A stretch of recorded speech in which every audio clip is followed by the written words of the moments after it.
In the Army, there's an old saying that the commander is responsible for everything the unit does or fails to do. When morale begins to fail in the institution, the culture looks to the top. When the Afghanistan exit began to unravel, veterans and even some active duty looked to top military leadership, mainly the Joint Chiefs of the branches, as well as the chairman, for responsibility and accountability. Some even angry that stars were not put on the table in the name of protecting and serving the people in the fight. The Budget Control Act in 2011 was the beginning of another one of those seasons, where budget cuts and later sequestration forced the defense to slim down while the U.S. was still heavily engaged in two wars. From 2011 to 2016, the Joint Chiefs testified before Congress about the expectation to fight and win wars while also meeting budget constraints. Here is General Odierno, Joint Chief of the Army, warning Congress in 2013. I do not consider myself an alarmist. I consider myself a realist. Today's international environment is emerging. Threats require a joint force with a ground component that has the capability and capacity to deter and compel adversaries who threaten our national security interests. The Budget Control Act and sequestration severely threaten our ability to do this. The more I dug into the frustration felt by those boots on the ground and leveraged curiosity for those carrying the weight of hard decisions at the top, the more messy accountability and responsibility became. I found that most people, regardless of role, rank, or responsibility, were genuinely doing the best they could in the circumstances they found themselves.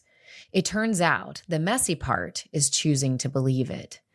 I knew it would be helpful to hear from one of those Joint Chiefs from that season, to not only get his lessons on leadership, but more importantly, to share what it's really like to make tough decisions at the top that will impact an entire branch.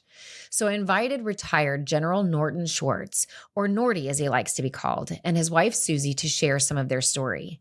He became the 19th Joint Chief of Staff of the Air Force in 2008, after his predecessor was fired for misplacing nuclear weapons.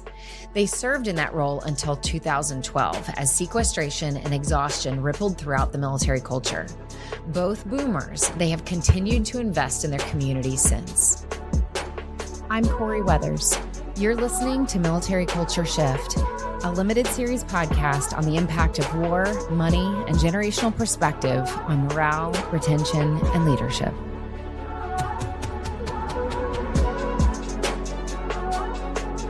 So I'm so thrilled to have you guys here. In the book, I talk a lot about specifically those years, feeling the weight and the compounded stress of 7 years, I guess, post 9/11, feeling the operation tempos escalate. And you were also the Joint Chief of the Air Force during what I call the great cultural shift that I saw boots on the ground 2011, where we really started to see the impact of budget cuts, the impact of social media coming on the scene. I was reading an article about, and I'm going to ask you here in just a second about you coming in and that interesting process of you coming in as Joint Chief. But I was reading an article this morning talking about how, everybody in the room there, they got notified, on their BlackBerries. And I remember that was a huge part of this progression of social media and technology was also happening during this time. So thank you guys so much for jumping on and sharing your story of those years with all of us. Welcome. Sure. How about if I begin and, and I'm sure Suzie will have her perspective as well. As you may know, we came to the job unexpectedly. It was largely as a result of the relief of our secretary and our predecessor as chief of staff due to misplacing 6 nuclear weapons for 36 hours. And the bottom line was that was, not something that was a mistake. That was an act of neglect. That's how the civilian leadership saw it. Significant enough to result in the relief of both the civilian and military leadership of the Air Force. So as you indicated, we were in, I was in Dayton, Ohio for a 4-star meeting. And we were all around the table awaiting the arrival of the Secretary Mike Wynn and the Chief Buzz Mosley for that meeting, and started at 9 o'clock, as I recall. And it's 9:20 or so, and nobody's there yet. And so everybody wonders, ¿qué pasa?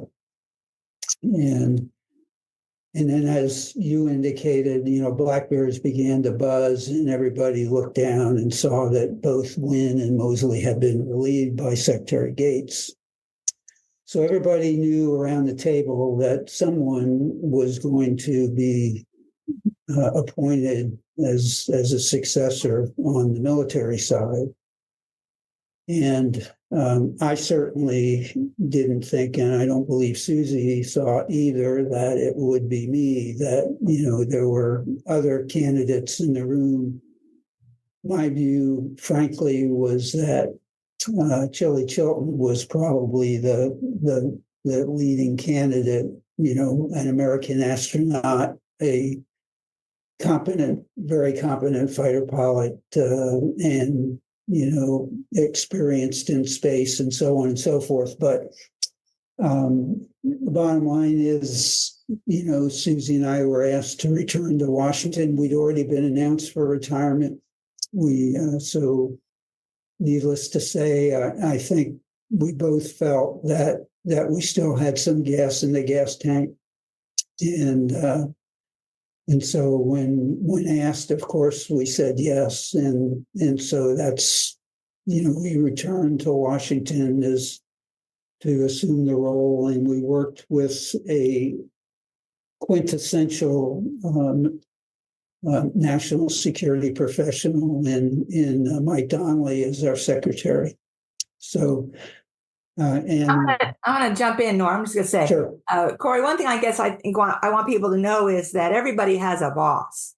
I think young people look up there and think that these people are making decisions, and everybody, has a boss. And so, we came into that role with very direct instructions from the Secretary of Defense. Right. Very direct. And we did our best in the 4 years to do what he had asked us to do. And we had to hit the ground running. And the other perspective I think that is important to know is that we had been joint for about 8 years prior to that. Right. So when we came into the role, we were still joint. Mm-hmm. And so I hit the ground running on family programs to try to catch up with what the Army and the Marine Corps and the Navy had done. Mm-hmm. At that time, you have to remember, global war on terrorism money was still available and had been spent differently by different services.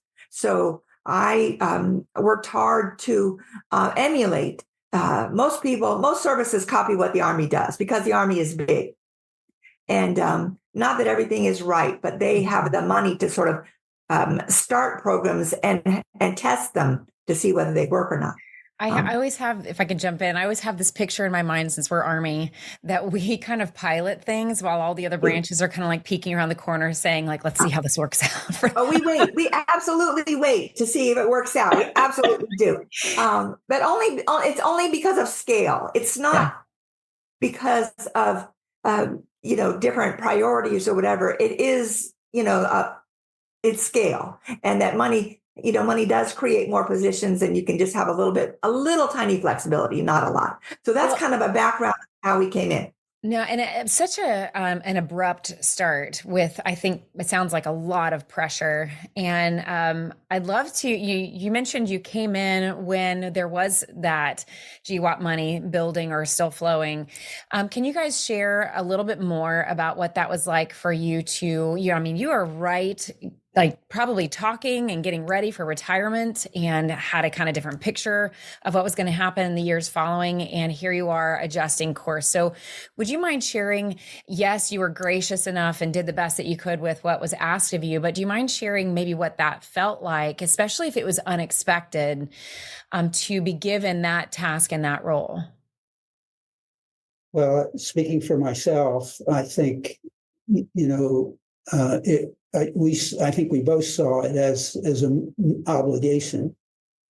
that we were asked to step into the breach, if you will, and both of us, were committed to serve to the best of our abilities under the circumstances. And Suzie referred to that first engagement with Secretary Gates, where he shared, his expectations, 3 or 4 things that he expected us to do.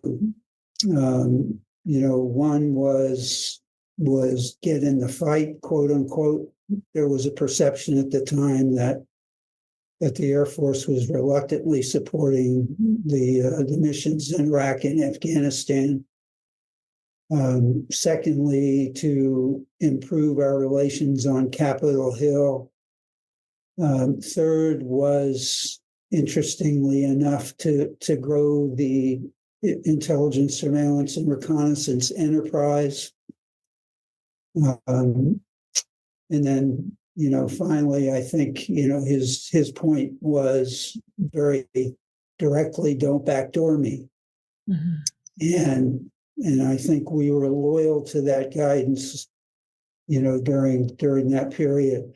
But I think and to be seen. And to be seen. Suzie, can you describe a little bit of what that means? Mm-hmm. People have a perception that the service chief, the job, was in the Pentagon. And the perception is that they just work hard right there, and they go home. But being seen, this is a town of being seen. This is a town of showing up. You can say you support something, but if you don't actually attend it, if you aren't seen, at Arlington on Memorial Day or on, at something for Veterans Day, you have to be seen in this town, and to be seen, for the town, but also for your troops. When they look out there at the Super Bowl and the service chiefs are lined up, but a service sends a vice chief, they know the difference. If you go to a charity event, okay, here in town, and every service sends a 4-star and the Air Force sends a 2-star, the troops and the families know the difference. So that's what it means, is to be seen. And the Air Force had a perception that they didn't always show up for things. So, but I have to say that we did not come in reluctantly. We came in happy. We were overjoyed at the opportunity to try to turn the ship. And when I say turn the ship, what I mean is really turn a ship, because you have 4 years and you don't turn it all the way around. You turn it 2 degrees or 5 degrees, and you do your best within the parameters. But, you want to put what you think is important. And we believed in jointness. We believed in supporting the fight to our core. Yeah. We grew up special operations, and we grew up, it's the customer. And the customer is that soldier, sailor, airman, Marine in the back about to jump out of that plane, or that you're about to land and offload. I don't know what the term is, but it's the customer. And so I love that. And you guys are still very true to your heart for people and your heart for service. Yeah. I would regret not asking, before we unpack your time more, I'd regret so much of the book covers generational differences in values and motivations and why people come in. That's a big question everybody's asking right now, is the difference of values for Gen Z and millennials, and how that's creating some change within the military. Would you mind sharing, both of you sharing, your why? Like, why did you join in the first place? Was it something you always wanted to do, was to fly? Share a little bit of your motivation coming in, and maybe how that contributed maybe to some of the work ethic that you have stayed with through the course of your life. Well, I had always had an interest in aviation. I recall riding my bicycle down to the grass field at the Ocean County Airport in this small town in South Jersey. As I was getting on toward considering college opportunities, my older brother was in school in New York. And Dad couldn't quite swing having both of us in school at the same time. So the deal was, to to either get a scholarship or wait out 2 years. And one of the counselors suggested, applying to the Naval Academy in East Coast School. That would be a scholarship, and I might be able to fly for the Navy. Later in the game, someone suggested applying to the Air Force Academy. I didn't even know where Colorado Springs was, at that time, frankly. It turns out, of course, that I didn't get into Annapolis, which was the source of some jest between me and my Navy counterparts over the years. And I was a first alternate to Air Force and ultimately got in. And so while in the late 60s, military service, and particularly being a cadet or a midshipman, wasn't the most popular thing. I, for whatever reason, and this is true of Suzie as well, we both sort of grew up in family settings where service mattered and service was valued. And so that I saw this as a wonderful opportunity. I did get to go to pilot training and learn how to fly.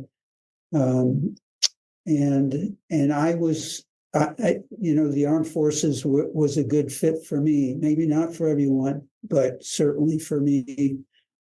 And, I started out in a big airplane, the C-130, and which was a good fit for me. And like everyone, at least most of my generation, you aspired to fly a fighter, but that really wasn't the right fit for me. And thankfully, I ended up where I did and migrated to special ops, as Suzie said, and we spent 25 years there doing very meaningful things.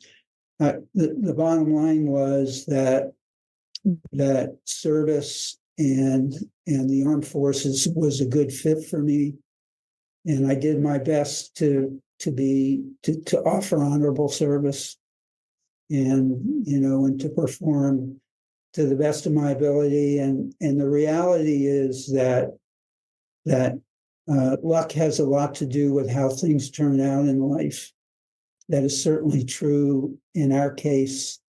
The likelihood of Suzie and me becoming the first family of the United States Air Force was, it was not a likely outcome.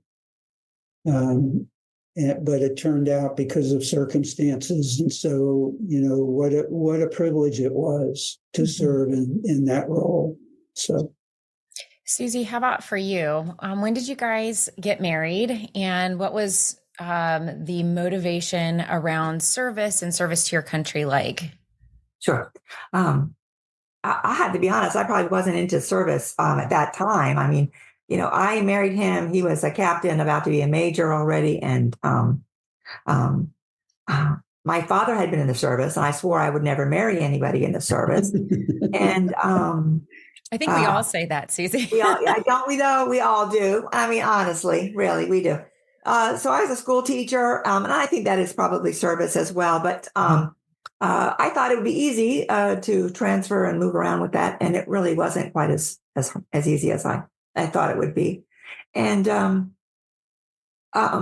we were not married very long, maybe 2 years before he was in a command position. So it was kind of thrust on me. You either do or don't. I mean, I don't know. And I didn't think I was ready. I was 30 years old, and he was a squadron commander. And I thought, what have I got myself into? And so I was determined I was going to break the mold a little bit. And yes. I tried. I did. And she did. I fought the good fight for as long as I could. I think I fought it until he became a 4-star. I really do. I think I fought it as long as I could. But it's not, at that point, you realize that you now have an opportunity for yourself. You've already fought the fight, but to continue to fight in a different way within the system and a little bit without. you feel like you have an opportunity to make a difference as a 4-star spouse, unlike any other position, because really there's not much left for your spouse. So how much trouble can you get him in? And in all honesty, you really can't. I mean, I think we still a little bit believe that you can, but you can't.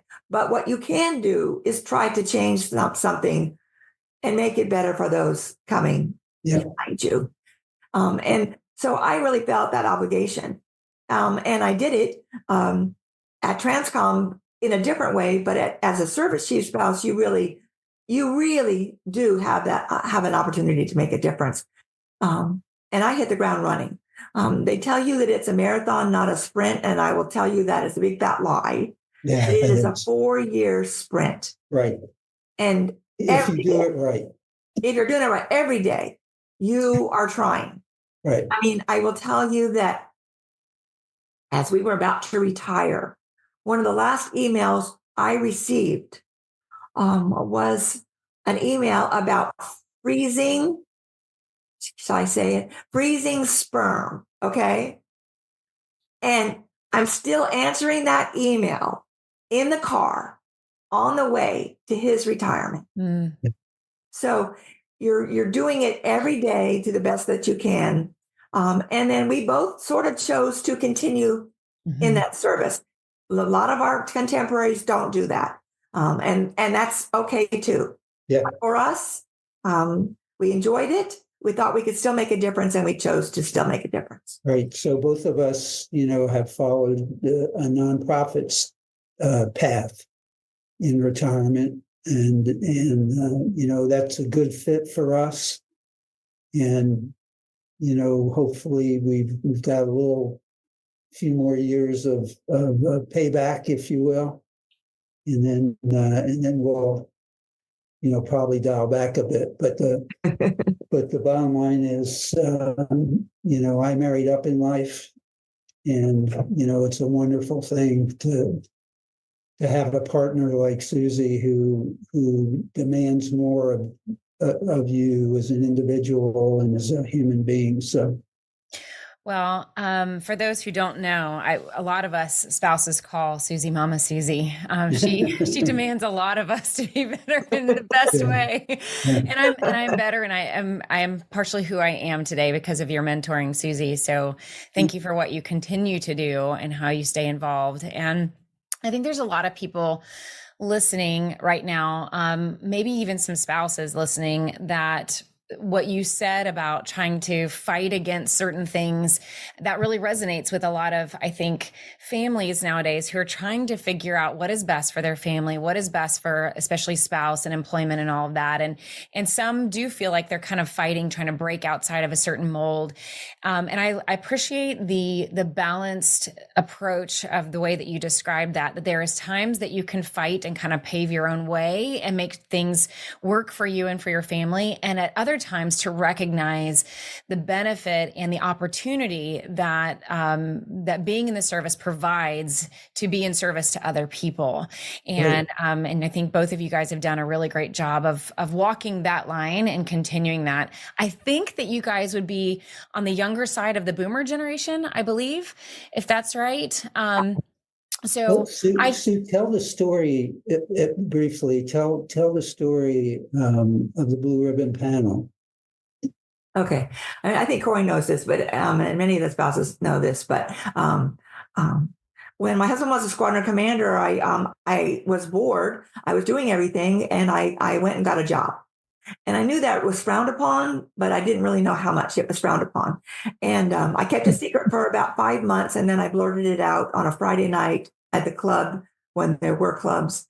And on Monday morning, Nort was called in to his boss's office, and I was called by his boss's spouse.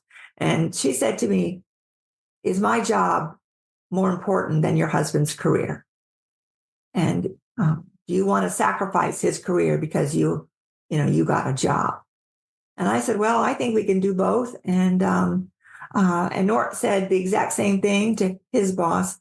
And we were left in the position. And I think it turned out okay for the both of us.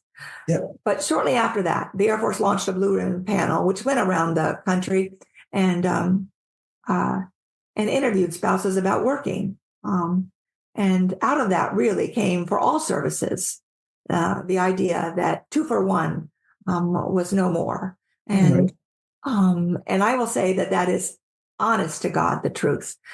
Still, I believe spouses think that that when their spouse's records are being read, that there is something about them in that record, and I can assure you that there is not. But I felt proud for fighting that fight, and you got to fight it, and you got to be willing to get in trouble, and I continued to try to work and do both. Later in life, he was a commander again, and I didn't move down to Florida. So he was living in the commander's house. And in those days, it was really housing for families. And he was down there for about 5 months. And he said, "Are you ever coming?" And he said, "I think people are looking in the windows, to see if I was coming." And I did come. One of the things I'm thinking about as you guys are sharing that story is, and please correct me if you would see this a different way, is that sometimes the system makes appropriate changes and it takes a while for humans to follow in their changing their belief system, changing the long, held traditions and beliefs that have been maybe in that system for a very long time. And then there's other times that humans catch on to, and leadership catch on to changes that need to be made before the system can make those changes.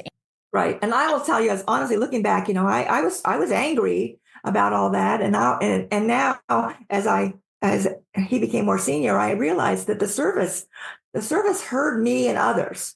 And that's why they launched the Blue Ribbon panel, and they heard it. And I think that is a message for young people, no matter what generation they are, is that they do hear you. And the system moves slower. And also to continue that fight, I will say that almost every family program that any service has today is because of families fighting the good fight for it. All of it, from Airmen and Family Readiness Centers. All of it is because families continue to fight the fight. And sometimes it takes longer than others. I think that we think that the next generation is always more impatient. I don't think that's necessarily true. I mean, I was impatient. I wanted it right then. And I didn't understand why they were like that. I didn't understand it. But it does take time.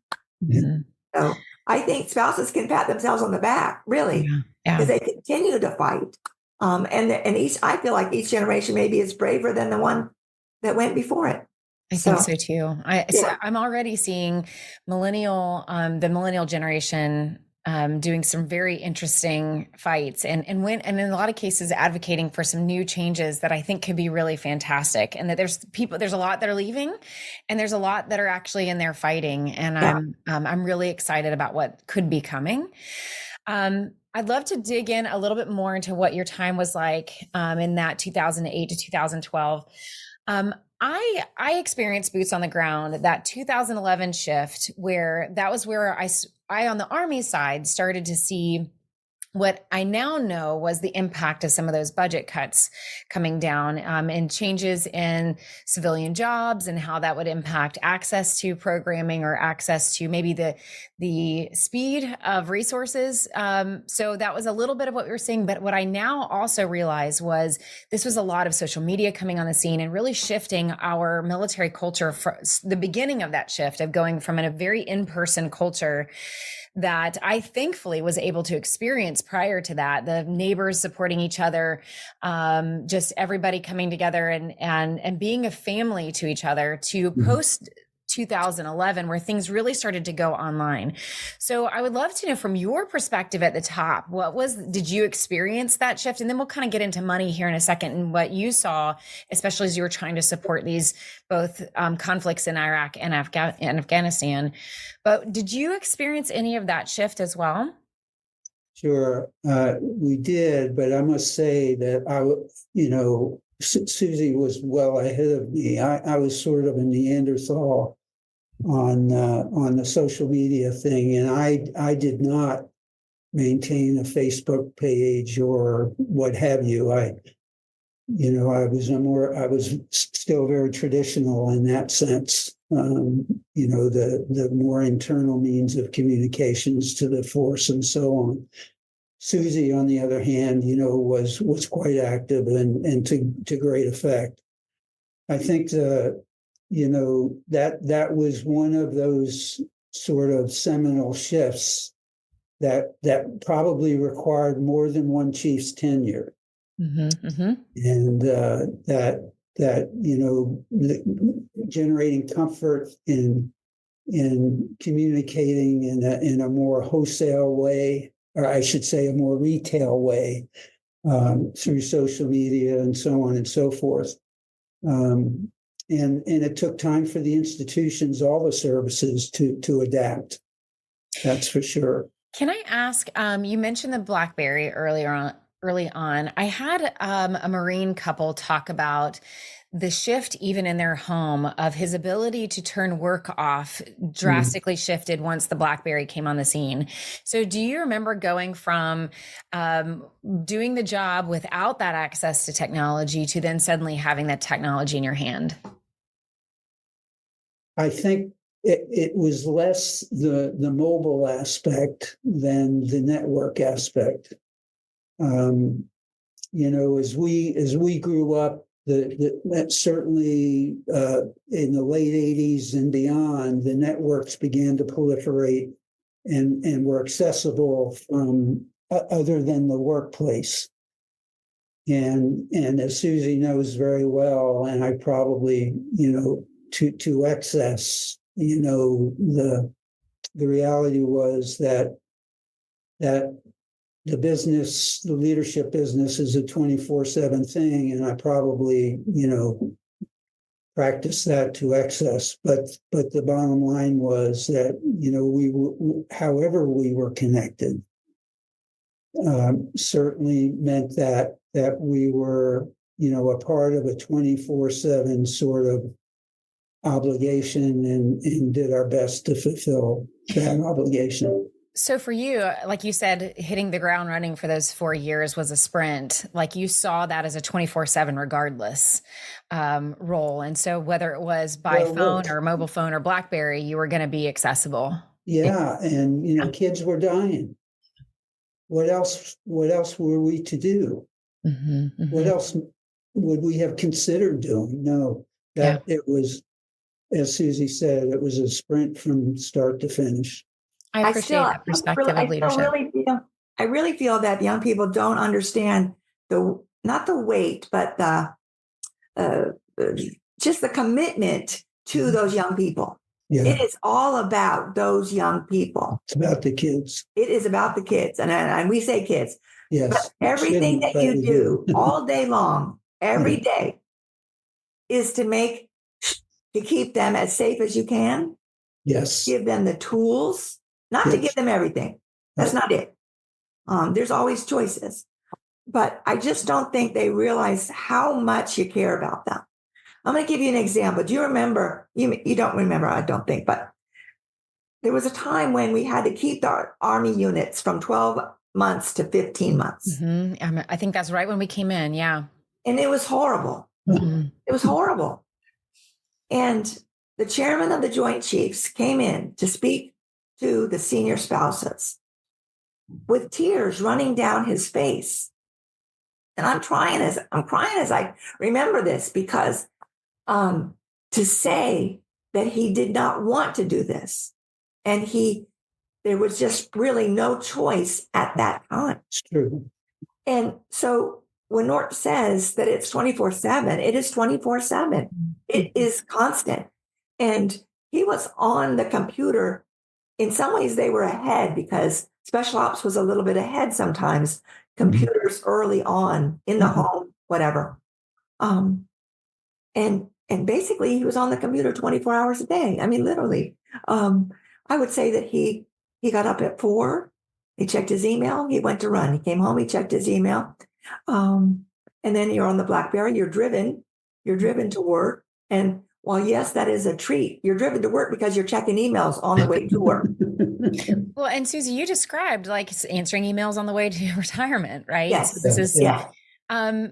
There's a now I almost like aged myself. I was going to say nowadays, but like today, social media has become a place where everybody can express opinions and thoughts and Yes. feelings and opinions. Lots of divisiveness on that. But the point is, there's a lot of veterans and also a lot of those that are still in that you'll see on social media will say things about not just general officers, but those making decisions at the top as if they're detached or as if they are making decisions. I don't want to say for themselves, but there seems to be just kind of this messaging that as if those don't understand. And so what would you say to those who maybe are boots on the ground? You're already starting to talk about the commitment, maybe a little bit of the burden that comes with the opportunity to do what you guys did. But what do you feel like those boots on the ground don't understand about some of the decisions, many of them being very tough decisions that you have to make at the top? My experience is that the uniformed military colleagues that we served with were consistently selfless. There were a couple of exceptions, but very few. I think it's important for the boots on the ground to distinguish between the professional national security folks that are both civilian and military, and what I would call the politicals, the appointed officials, or the elected officials for that matter. Typically, they have a little different perspective. They're more self-centered, I would argue, as a rule of thumb. It's because of their role, I suppose, and that they tend to have a lesser appreciation for the institutions in which they serve. That's not true for those in uniform. Every one of our colleagues understood the institutional aspects of their job, the necessity for preserving the culture, preserving the ethics, preserving the reputation of the institution for the American people. That's my take. And so I just, would recommend to all to try to distinguish between those that are national security professionals, dedicated professionals, and those perhaps that are more part-time. Can you share what is, I'm trying to figure out how to word this because it goes along with what you were just describing. Today's, especially younger generations, are asking for, if not demanding, more authenticity. And it sounds like at that level, you are not only committed, not only have a lot on your plate, but also are doing it with that motive of selfless service and trying to do the best you can in the role that you're in. Mm-hmm. I imagine there's also mixed in that a lot of OPSEC and things that can't be said out loud, as well as adversaries that are watching and allies that are watching things that you're saying. So I think a lot of times people are looking at the top going, why can't they say more? Why can't they be more authentic? Why can't they say whatever, fill in the blank? Do you have a way of describing what that is like or what that feels like to be able to maybe not be as authentic or as transparent in that role, and maybe why it's difficult to be as transparent? Because in the end, the uniformed officials in this country, there's a thing called civilian supremacy. And we all work for ultimately the commander in chief, but it lower down in the stack, there's, as Suzie said, everyone has a boss, and it is typically a civilian official. in the end, you have to balance the needs for authenticity to the workforce with the expectations of the appointed leadership. It requires, it is a balancing act. It's an interactive sort of thing when you have to decide, is this one of those occasions when you might express a different view than your senior, or is the approach better to make the case and to bang the table in private? Loyalty matters in these circumstances, and loyalty is a vital attribute in armed forces at any level. It's what allows us to do extraordinary things and to demand that others do extraordinary things. So, and I also you really have to pick your battles. Yes. Or else it would be a battle every single day. And for the service chiefs, the perception is that they battle in the tank. And that is not true. Right. For the most part, it is a give and take. It is an honest discussion. And it is meeting the needs at the time. And sometimes it swings one way and it swings another way. So it's respectful. And it's the long game. It is the long game. It's the long game. And if you the old adage about do you want your message that you spout out on Instagram or on Facebook, do you want that on the cover, above the fold on the Washington Post? And that is no. And so you really, you learn over time to check yourself. I don't check myself as well as my husband does because the Air Force wasn't paying me. And I always said that when they wrote me a check, then I would keep my powder dry. But occasionally you do stop yourself at 11:30 at night because whatever email you're writing at that moment probably isn't a good one. Yeah. And if you sleep on it, it might be just a little bit better and it might be better received. So one of the lessons learned that I'm hearing from you guys right now is that there are some leadership positions that we will find ourselves in where we have to walk the line between when we're authentic and transparent and when it is respectful to kind of bite our tongue and wait things out, and to figure out how to lead everyone with the right information for the right reasons, and that sometimes we can't give all the information yet. Right. And I think both of those answers were so powerful. So thank you for that. And there's a lot that we could unpack and learn from that.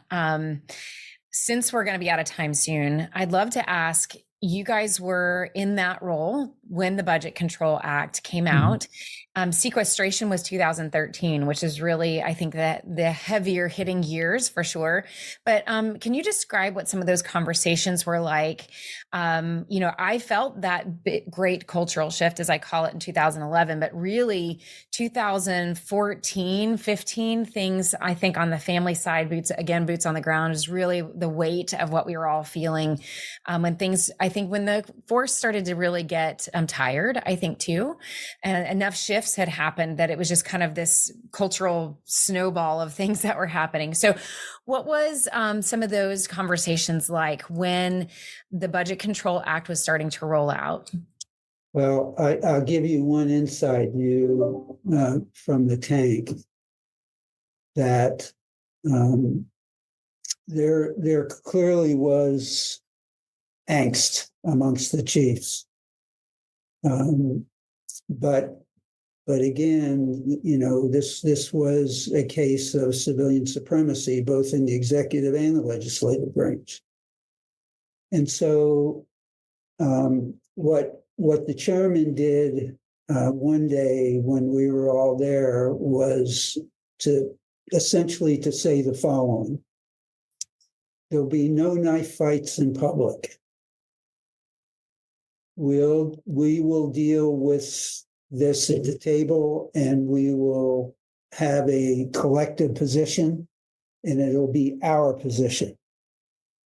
And I'll never forget, no knife fights in public. And that was the way this group of Joint Chiefs operated. And another quick vignette, which Suzie knows well. One of the consequences of sequestration, I made a promise to George Casey, who was then the chief of the Army, that I would support his tactical airlift needs, which allowed him to dispose of certain airlift type aircraft that the Army was operating for last tactical mile kinds of delivery of equipment and supplies. I promised him that we would not welch on that. He could depend on it. Well, in the sequestration scenario, even while we were still there, it was about a 10% decrement. And one of the things that went away by necessity was the equipment that would have supported that commitment to George. So I had to go see him. I had to go tell him that I was backing out on a promise I gave. And in our business at that level, promises given are promises kept. And, George, of course, understood, but think of the implications. George went out on a limb saying, trust this guy from the Air Force. And I came back some months later and perhaps proved to some that I wasn't trustworthy. Not an ideal circumstance, but was the environment in which we lived at that moment.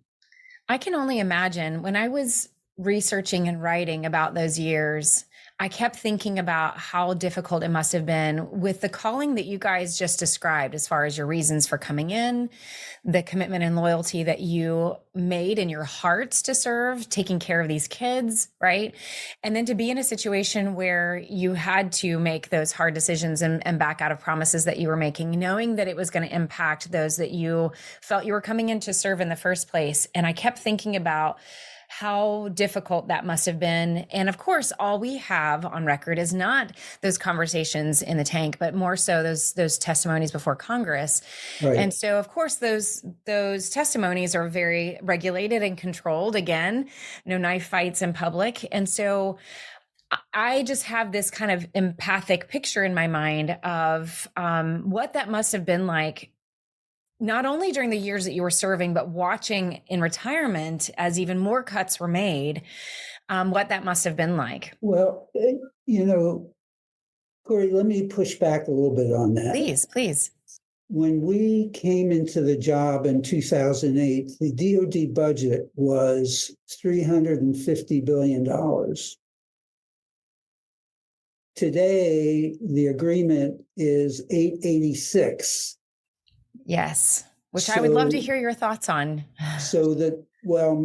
Candidly, that is a lot of American treasure. So the reality that there has been this dramatic retrenchment, I think, is a little bit of an exaggeration. I mean, there's money. The question is, what are we applying it to? Yeah. And as you are well aware, there are many chefs in deciding where that money is applied. But the budget trajectory has accelerated. That for that brief moment, there was a decrement, the BCA that you referred to, but it was very brief as it turned out. So what I hear you saying is there's in the up and down of the budget, there's the really good question of, should we be spending that much in the first place? Does the Budget Control Act and sequestration protect us from inflating that budget further and spending more than we should? Sometimes even as parents, there's risk in giving your kids too much freedom, too much spending, too many toys, too many whatever. And so there has to be kind of that restraint and developing self-control. That's a little bit of what I'm hearing too. Corie, I was going to jump in there and say that with unlimited money comes not always wise choices. Correct. Yeah. And so when you are given a restraint, it forces you to make those choices. Discipline. Let me give you an example. For the Air Force family programs, and again, family programs is a very small part of the budget. So I pushed back with you earlier when we spoke about the idea that they immediately looked to cut family programs. Yeah. As everyone says, that's budget dust. And that's not big enough to make an impact. However, everything matters. So the Air Force looked, we took 6 months, I think it was, and we went around the country at every single installation and looked at every single program for families, REC, the BX, the commissary, all of it. And we racked and stacked it basically at each installation. And at some places we closed golf courses, which people make fun of the Air Force for their golf courses. But in the old days, the golf courses paid for everything else on the base. But in the shift, what we wanted was to make sure that they were A, being used, but B, were the troops using them? Were they only open for the retirees? Is that why we have a golf course? So, we looked at everything and did some shifts and shifted money away from things that were maybe not as well used into ones that the troops used. They used outdoor rec. Okay. And it forces you to actually look at stuff that you think is working great. And you got to make choices. And so we made a lot of choices. I was just at my mother's house and in Little Rock Air Force Base, a beautiful golf course is closed because the troops wanted something else. That course was losing money. You cannot operate something continuously if it is losing money when the budget becomes a little constrained. And that's not all bad to force you to realize what's working and what isn't. Well, I think what may have happened during those years where everybody was feeling it was a mix of a lot of families who had really gotten used to money flowing and programs. And I mean, when we were in the chaplain corps, we were doing marriage retreats out of Colorado for $40,000 in a weekend, right? We were living the life doing retreats in Breckenridge, right? So there was definitely especially when you have families coming in and that is their imprinting and their experience of military culture. And then for that to go away, I think there was a lot of disruption that, to your point, we needed some adjustments and people were going to have a hard time making those adjustments.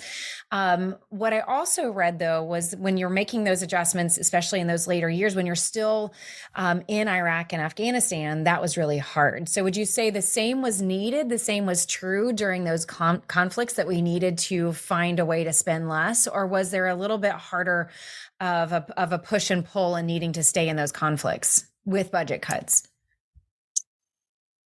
Again, we responded to the what the Congress appropriated for the Department of Defense to operate, and so as Suzie indicated, we made choices large and small, and I personally believe that in my experience, a bit of fiscal discipline is good for any institution, and so the bottom line is that there was a period of time when almost any good idea got funded. Yeah, I feel like I remember that. and I will also say that military leadership in the Pentagon does not decide when and where we pull out or countries. I will tell you that. So we offer best military advice, right?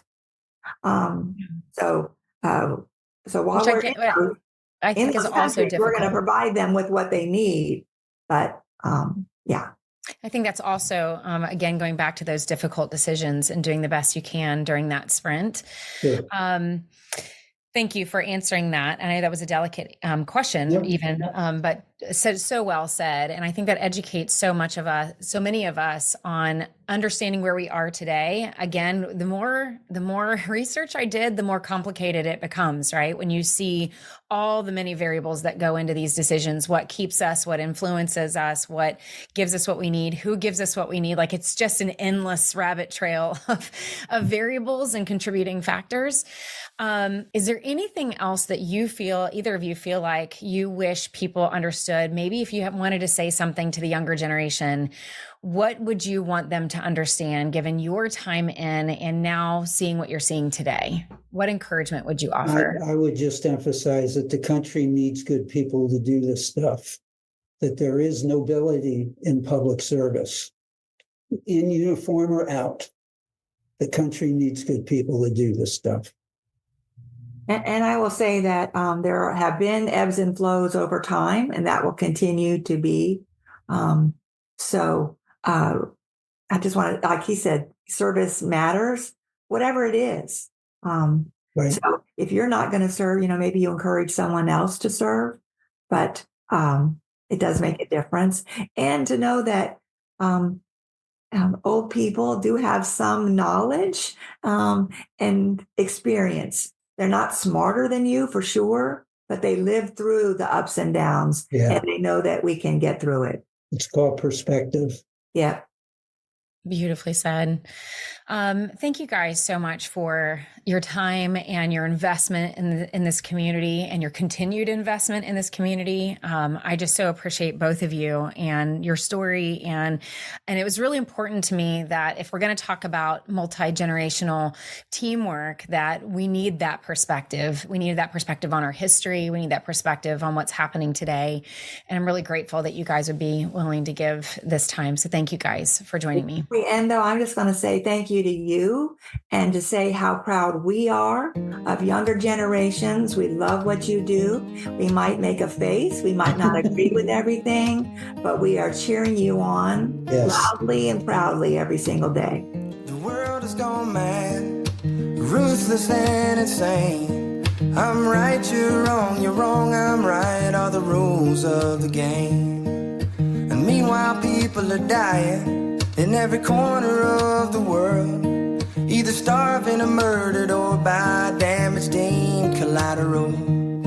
Maybe I'd be just as blind, content like I used to be, caught up in what the Tar Heels were doing, reclining and watching TV. If I weren't in Iraq, choking on desert sand, rolling the night, locked and loaded off to kill my fellow man, and I just don't get it. Lord, I just don't get it, and I hope I never do. In the book, I write about reaching out to our former commander in the wake of the Afghanistan withdrawal. People all over the country were demanding accountability of leaders, shouting with digital courage that they would take nothing less than watching the Joint Chiefs resign in defiance. When I asked retired Colonel Brown about the messages circulating, he reminded me of what Norty shared too, that military leaders are servants, advising on military strategy, but like Suzie said, answering to those in authority over them. This is an uncomfortable reality because when you follow the blame, it ultimately points back to us, citizens with the opportunity to change the course of our nation with a vote. And while there should also be accountability at every level of responsibility, when we play the long game, we realize that we will all eventually find ourselves judged by those we've led, and history revealing if we got it right. Life is shitty when you're at war. The fellas doing the fighting and dying are the last to know what for.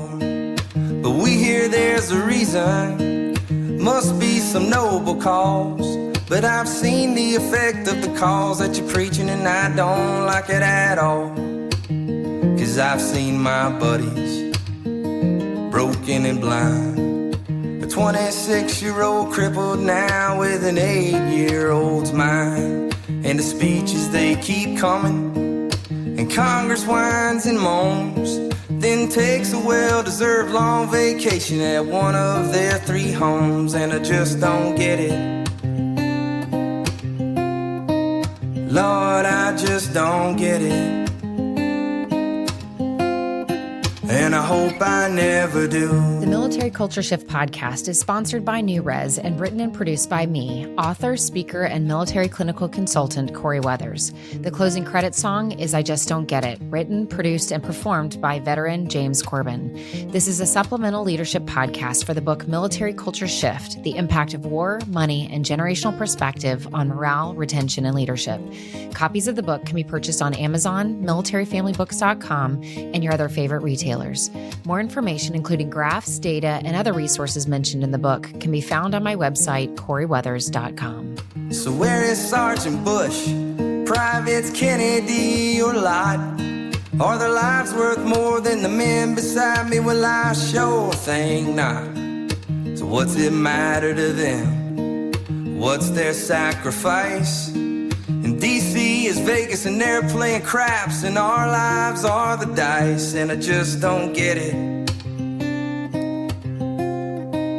Lord, I just don't get it, and I hope I never do, and I hope I never do, and I hope I never do.